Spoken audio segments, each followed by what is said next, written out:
આજરોજ ગાના મુકામે ગ્રામજનો સાથે સંવાદ યોજવામાં આવ્યું હતું, જેમાં જિલ્લા વહીવટીતંત્રના તમામ વિભાગોના સંકલનના જે અધિકારીઓ છે, તમામ અધિકારીઓ પણ હાજર રહ્યા.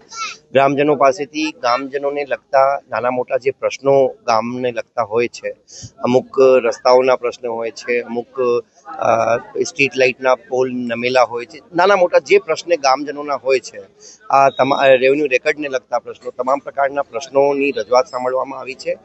પ્રશ્નોનો તાત્કાલિક નિરાકરણ માટે લોકાભિમુખ વહીવટ જે સરકારશ્રીનો એક ધ્યેય છે કે પ્રશાસન ગાંવ કી ઓર, પ્રશાસન ગાંવની તરફ વળવું જોઈએ, તો આના જ ભાગરૂપે આજરોજ ગાના મુકામે રાત્રિ મુકામનું આયોજન કરવામાં આવ્યું છે.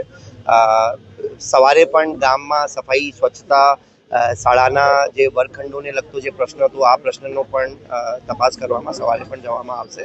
અને આજે સરકારશ્રીનો જે ધ્યેય છે કે સરકાર લોકો સુધી જાય અને લોકોના પ્રશ્ન પ્રત્યક્ષ રીતે ડાયરેક્ટલી આપણે જાણી શકીએ, આના માટે આજે આ ગાના મુકામે ગામજનો સાથે સંવાદ યોજવામાં આવ્યો.